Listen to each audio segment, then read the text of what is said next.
कहानी की शुरुआत एक छोटे बच्चे वेस्ली से होती है, जिसके दादाजी उसे स्नाइपर राइफल चलाने की ट्रेनिंग दे रहे थे। ये दोनों रशिया के एक ठंडे इलाके में थे, जहां वेस्ली के दादाजी ने एक जगह अपने घोड़े को बांध दिया था, ताकि कोई भेड़िया उसे शिकार करने के लिए आए और वेस्ली उसे निशाने से मार गिराए। लेकिन जब वह मौका आया, तो वेस्ली घबराकर निशाना चूका और उसका घोड़ा मारा गया। इस गलती के बाद हम 1942 साल में पहुंचते हैं, जब दूसरा विश्व युद्ध शुरू होने वाला था। अब वेस्ली बड़ा हो चुका था और वह रशियन फौज में शामिल होकर अपने साथियों के साथ जर्मन फौज का सामना करने जा रहा था। रशियन फौज एक ट्रेन के जरिए जर्मनी के शहर की ओर बढ़ रही थी। वहीं दूसरी तरफ जर्मन फौज ने हिटलर के नेतृत्व में पूरे यूरोप पर कब्जा जमा लिया था। जर्मन फौज ने यूरोप के सारे तेल के कुएं कब्जा कर लिए थे। अब उनका अगला लक्ष्य रूस पर हमला करना था, लेकिन उनकी सबसे बड़ी परेशानी थी स्टालिनग्राड शहर। जर्मन फौज को सबसे पहले इस शहर में घुसकर उस पर कब्जा करना था। वहीं रशियाई फौजी भी जल्दी ही एस शहर में पहुंच गए। रशियाई कमांडर्स ने अपने सैनिकों को आदेश दिया कि अगर किसी ने भी अपना फर्ज छोड़कर युद्ध से भागने की कोशिश की, तो उनके साथी ही उन्हें मार डालेंगे। अगर वे जान बचाना चाहते थे, तो एक ही रास्ता था, जर्मन फौज को यहाँ से खदेड़ना। इसके बाद रशियाई अधिकारियों ने फौजियों को नावों में बैठाकर दूसरी ओर रवाना किया, जहां जर्मन फौजी मौजूद थे। रशियाई अब उनका मुकाबला करने के लिए तैयार थे। जैसे ही उनकी नज़र नदी पर पड़ी, उन्होंने देखा कि वह उनके साथी सैनिकों की लाशों से भरी हुई थी। यह देखकर वे सब बहुत डर गए। जब वे नदी के किनारे पहुंचने ही वाले थे, तभी जर्मन विमानों ने उन पर बम और गोलियों से तेज हमला कर दिया। जर्मन विमानों ने कई सैनिकों को मार डाला और रूसियों की कई नावें डूब गईं, लेकिन किस्मत से वैसली नदी पार करके किनारे तक पहुंच गया। उसके बाद कुछ और नावें भी किनारे तक पहुंचने में सफल रहीं। वहां पहुंचकर अफसरों ने सैनिकों को हथियार दिए, लेकिन हमले के कारण उनके पास हथियार कम पड़ गए थे। इसलिए अफसरों ने आदेश दिया कि दो सैनिक एक ही हथियार का इस्तेमाल करेंगे। उन्होंने सैनिकों से कहा कि वे जर्मन सैनिकों को मारकर उनके हथियार छीन लें। उधर वेस्ली को सिर्फ गोलियां मिली थीं, जबकि उसके दोस्त को बंदूक मिल गई थी। अब वेस्ली को हथियार पाने के लिए किसी जर्मन सैनिक को मारना था। फिर जैसे ही अफसर ने हमला करने का संकेत दिया, रूसी सैनिकों ने जर्मनों पर हमला कर दिया। रूसी सैनिकों ने बदले में बम से हमला किया, जिससे रूसी सेना को भारी नुकसान हुआ। इस दौरान वेस्ली के दोस्त की मौत हो गई। वेस्ली ने उसकी बंदूक लेने की कोशिश की, लेकिन तभी एक और सैनिक ने उसे धक्का देकर हथियार छीन लिया। इस बीच जर्मन सेना रूसी सैनिकों पर भारी पड़ रही थी, इसलिए उन्होंने अपनी जान बचाने के लिए भागने का फैसला किया। लेकिन जैसे ही वे पीछे मुड़े, उनके अधिकारियों ने उन पर गोली चला दी, क्योंकि वे युद्ध छोड़कर भाग रहे थे। युद्ध खत्म होने के बाद जर्मन सेना ने स्टेलिनग्राद पर कब्जा कर लिया। अब पूरा शहर रूसी सैनिकों की लाशों से भरा हुआ था, जिन्हें चील और कौवे खा रहे थे। तभी एक गाड़ी तेजी से आई, जिस पर जर्मन सैनिकों ने हमला कर दिया। गाड़ी पलट गई और उसमें से एक रूसी आदमी बाहर निकला। उसका नाम डेनिलोव था और वह रूसी सेना के लिए अखबार पहुंचाने का काम करता था। इससे पहले कि जर्मन सैनिक उसे पकड़ पाते, डेनिलोव तुरंत रूसी सैनिकों की लाशों में छिप गया, ताकि सबको लगे कि वह भी मर चुका है। जब जर्मन सैनिक उसे ढूंढते हुए आए, तो उन्होंने सभी लाशों पर अंधाधुंध गोलियां चला दीं, ताकि कोई गलती से भी जिंदा न बच सके। खुशकिस्मती से डैनिलोव को कोई भी गोली नहीं लगी, लेकिन लाशों की भयानक बदबू की वजह से उसे उल्टी आ गई। डैनिलोव धीरे धीरे आगे बढ़ रहा था कि तभी उसकी नज़र सामने खड़े एक जर्मन अधिकारी पर पड़ी, जो उस समय नहा रहा था। डैनिलोव ने लाशों में से एक बंदूक उठाई और उसे मारने का फैसला किया, लेकिन तभी लाशों में से एक जिंदा आदमी निकला, जो कोई और नहीं बल्कि वैसली था। वैसली ने डैनिलोव को गोली चलाने से रोक दिया, क्योंकि अगर उसने गोली चलाई तो जर्मन सैनिक आवाज़ सुनकर वापस आ सकते थे। वैसली ने उसे मिसाइल गिरने का इंतज़ार करने के लिए कहा, ताकि धमाके की आवाज़ में गोली की आवाज़ दब जाए। साथ ही वैसली ने उसे बंदूक में डालने के लिए गोलियां दीं, लेकिन अब डैनिलोव को डर लगने लगा कि कहीं जर्मन सैनिक गोली की आवाज़ न सुन लें। इसलिए उसने अपनी बंदूक वैसली को देकर अधिकारी को मारने के लिए कहा। वैसली ने बंदूक ले ली, लेकिन तभी उसने देखा कि एक गाड़ी आ रही है, जिसमें उस अधिकारी की सुरक्षा के लिए सैनिक थे। फिर भी वैसली ने मिसाइल गिरने का इंतज़ार किया, और जैसे ही धमाका हुआ, उसने अधिकारी पर गोली चला दी और उसे मार डाला। किसी को भी गोली की आवाज़ सुनाई नहीं दी और इसी तरह अगले धमाके की आड़ में वेस्ली ने एक और जर्मन सैनिक को मार दिया। लेकिन तभी एक सैनिक ने वेस्ली को देख लिया और गिरते हुए उसकी तरफ बम फेंका, मगर वेस्ली ने तुरंत उस पर गोली चला दी और उसे मार डाला। अब वहां सिर्फ एक जर्मन सैनिक बचा था, जो बाकी सैनिकों को खबर देने के लिए दौड़ा, लेकिन वेस्ली ने खड़े होकर बिना चूके उसे भी गोली मार दी। डैनिलोव उसकी बेहतरीन निशानेबाजी और बहादुरी से बहुत प्रभावित हुआ। इसके बाद दोनों रूसी सेना के मुख्यालय पहुंचे, जहां डैनिलोव ने अखबार में वेस्ली के बारे में एक लेख लिखा। उसने बताया कि कैसे वेस्ली ने 4 जर्मन सैनिकों और एक जर्मन कमांडर को मार गिराया। यह देखकर वेस्ली भी अंदर से बहुत खुश हुआ। तभी वहां रूस के नेता स्टालिन का खास आदमी ख्रुश्चेव आ गया। वह रूसी कमांडर से बहुत नाराज था, क्योंकि उसने रूसी सैनिकों को जर्मन सेना के हाथों मरने के लिए छोड़ दिया था। ख्रुश्चेव ने कमांडर से कहा कि अगर स्टालिन को इस बारे में पता चला कि उसने रूसी सैनिकों के साथ क्या किया है, ख्रुश्चेव ने कमांडर से कहा कि अगर स्टालिन को पता चला कि उसने रूसी सैनिकों के साथ क्या किया है, तो वह उसे कुत्ते की मौत मार देगा। इसलिए उसके लिए बेहतर होगा कि वह चुपचाप यहाँ से भाग जाए। जैसे ही ख्रुश्चेव कमांडर के ऑफिस से बाहर आया, सभी सैनिकों ने गोली चलने की आवाज़ सुनी और समझ गए कि कमांडर मारा जा चुका है। इसके बाद ख्रुश्चेव ने अधिकारियों से पूछा कि सैनिकों का हौसला कैसे बढ़ाया जाए, ताकि वे नाजी जर्मनों का मुकाबला करके स्टेलिनग्राड को वापस जीत सकें। डैनिलोव ने सुझाव दिया कि सैनिकों को ज़बरदस्ती लड़ाई में भेजना सही नहीं होगा। इसके बजाय उन सैनिकों को प्रमोशन देना चाहिए जिन्होंने जर्मनों का डटकर सामना किया है। इससे बाकी सैनिकों का भी हौसला बढ़ेगा। ख्रुश्चेव को यह विचार अच्छा लगा और उसने इसे लागू करने का फैसला किया। जल्द ही डैनिलोव दौड़ता हुआ वेस्ली के पास पहुंचा और बताया कि उनका प्रमोशन हो गया है। अखबार में छपी वेस्ली की बहादुरी की कहानी पढ़कर पूरे देश में उसकी तारीफ होने लगी। स्नाइपर बनने के बाद वेस्ली ने 33 जर्मन सैनिकों को मार गिराया और 13 जर्मन कमांडरों को इस्तीफा देने पर मजबूर कर दिया। एक दिन वेस्ली एक जर्मन कमांडर पर निशाना साधे बैठा था, लेकिन जैसे ही उसने गोली चलानी चाही, एक बच्चा उसके सामने आ गया। इससे उसका ध्यान भटक गया और वह कमांडर को मारने से चूक गया। इस बच्चे का नाम साशा था। साशा एक रूसी बच्चा था, जो वह सली की बहादुरी की कहानियां सुनकर उसे अपना हीरो मानने लगा था। साशा उसे अपने घर ले गया, जहां उसकी माँ ने वेस्ली का अच्छे से स्वागत किया। कुछ देर बाद डैनिलोव और तान्या नाम की एक खूबसूरत लड़की भी वहां आई। तान्या आम लोगों को जर्मन सैनिकों से बचाने का काम करती थी और जर्मन भाषा बहुत अच्छी तरह जानती थी। वह साशा की पड़ोसन थी। डैनिलोव को पहली नज़र में तान्या से प्यार हो गया, लेकिन तान्या वेस्ली की बहादुरी से प्रभावित थी और उसे पसंद करने लगी। इसके बाद कहानी में जर्मन कमांडर को दिखाया जाता है। जर्मन सेना के सबसे बेहतरीन स्नाइपर को बुलाने के लिए एक इनविटेशन भेजा गया था। उसका नाम क्विन था। जब क्विन वहां पहुंचा, तो जर्मन मिलिट्री हेडक्वार्टर्स के कमांडर ने उससे मुलाकात की और बताया कि एक रूसी स्नाइपर ने उनके कई सैनिकों को मार डाला है।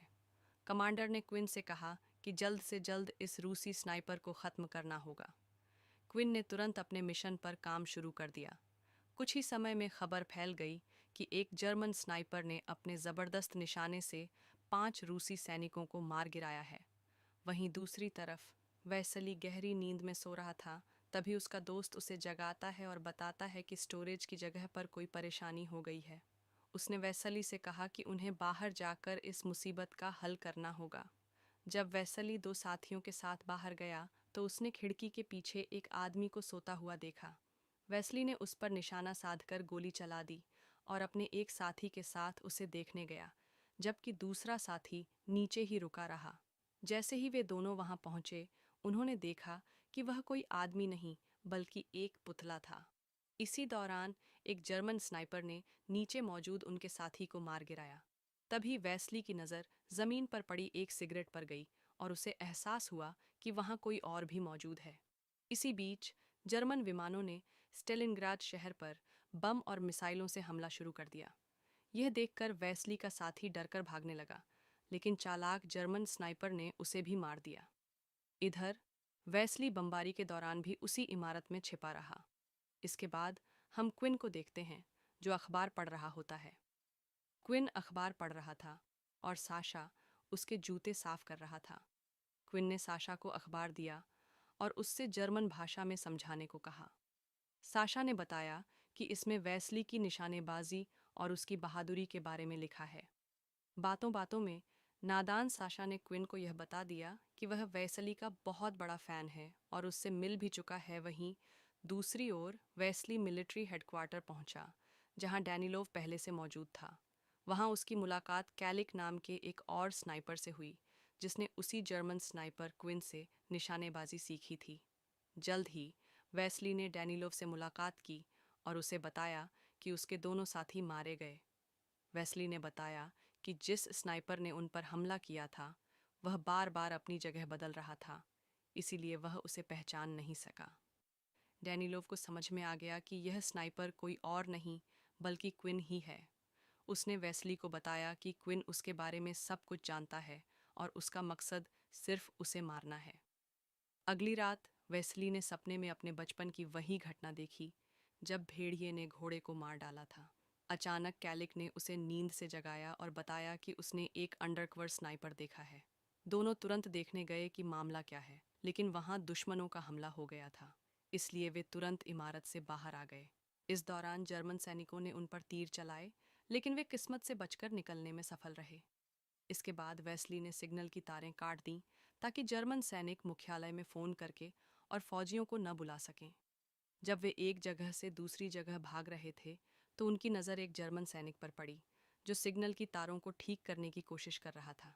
लेकिन जब उन्होंने गौर से देखा तो पाया कि यह कोई जर्मन सैनिक नहीं बल्कि उनका ही एक साथी था, जिसे क्विन ने पकड़कर ज़बरदस्ती जर्मन सैनिकों की वर्दी पहनाकर यह काम करने के लिए मजबूर किया था। कैलिक ने गलती से अपने ही एक साथी को मार डाला क्योंकि उसे लगा कि वह जर्मन सैनिक है। अब कैलिक और वेस्ली अपनी जगह बदलने वाले थे, लेकिन उससे पहले उन्होंने यह देखने का फैसला किया कि कहीं क्विन आसपास तो नहीं है।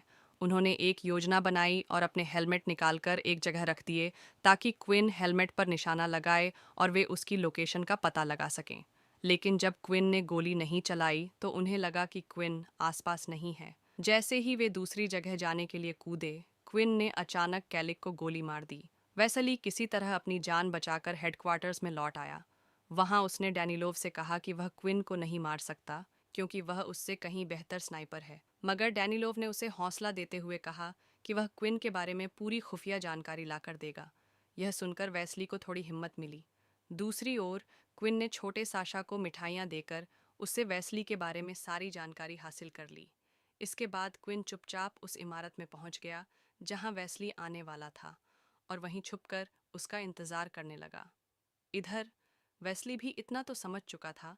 वेस्ली जानता था कि क्विन छुपकर उस पर हमला जरूर करेगा, इसलिए वह वेंटिलेशन पाइप्स के जरिए आगे बढ़ने लगा। तभी क्विन को पाइप्स से आवाज़ सुनाई दी, तो उसने अंदर जो भी है उसके बाहर आने का इंतजार किया। जैसे ही कोई बाहर आया, क्विन ने तुरंत गोली चला दी और वेस्ली के साथी को मार डाला। वेस्ली किसी तरह बचते हुए एक इंजन के पीछे छुप गया, लेकिन हड़बड़ाहट में उसकी बंदूक हाथ से गिर गई। उसने अपने घायल साथी को हेडक्वार्टर्स वापस जाने को कहा। फिर उसने एक चाकू को रस्सी से बांधकर अपनी बंदूक वापस खींचने की कोशिश की, लेकिन तभी क्विन ने गोली चलाकर रस्सी के 2 टुकड़े कर दिए। इसी समय जर्मन सेना के विमानों ने बमबारी शुरू कर दी, जिससे चारों ओर कांच बिखरने लगा। उन्हीं कांच के टुकड़ों में से एक में वेस्ली की झलक दिखी, जिस पर क्विन ने ध्यान से नजर रखनी शुरू कर दी।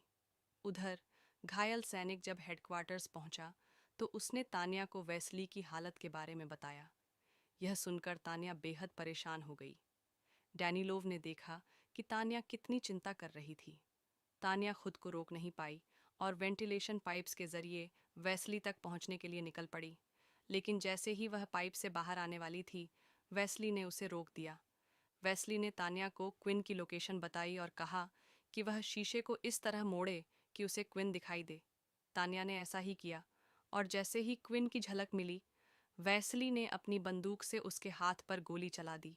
इसके बाद वे तुरंत हेडक्वार्टर्स लौट आए, जहां वेस्ली की बहादुरी की काफ़ी तारीफ हुई क्योंकि उसने एक ही बार में क्विन पर सही निशाना लगाया था।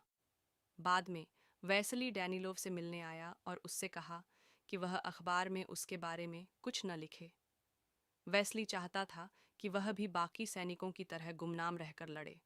इस पर डैनिलोव ने कहा कि वह कोई साधारण सैनिक नहीं बल्कि एक बेहतरीन स्नाइपर है, और जब बाकी सैनिक उसकी बहादुरी के बारे में सुनते हैं तो उनका हौसला बढ़ता है।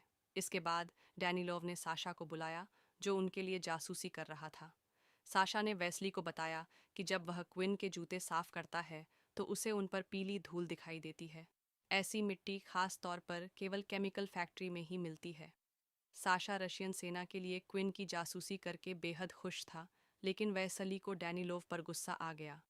उसने कहा कि यह बच्चा है, इसे खतरे में डालना सही नहीं है। खैर, बाद में साशा वेसली को उस केमिकल फैक्ट्री में ले गया जहां क्विन अक्सर जाया करता था। जल्द ही वेसली लाशों के ढेर में छिपकर क्विन का इंतजार करने लगा, लेकिन थोड़ी देर बाद वह वहीं सो गया। इसी दौरान क्विन बिल्कुल उसके सामने से गुजर गया, लेकिन वेसली कुछ नहीं कर सका क्योंकि वह सो रहा था।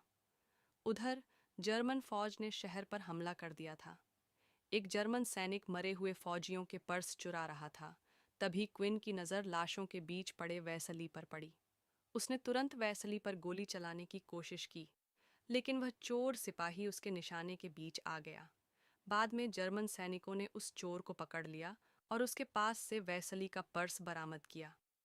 जर्मन कमांडर को जब यह खबर मिली तो उसने समझा कि वेसली मर चुका है, इसीलिए उसने क्विन को वापस बुलाने का आदेश दिया, क्योंकि अब वहां रुकने का कोई फायदा नहीं था। दूसरी ओर, जब रूसी कमांडर को वेसली की मौत की खबर मिली तो वह घबरा गया, मगर डैनिलव ने आकर उसे समझाया कि वेसली अब भी जिंदा है। कमांडर को डर था कि अगर फौज को वेसली की मौत की झूठी खबर मिल गई तो उनकी हिम्मत टूट जाएगी।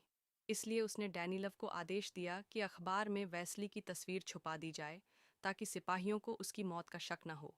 इसके बाद डैनिलव ने तान्या से कहा कि वेस्ली अब हेडक्वार्टर नहीं लौटेगा।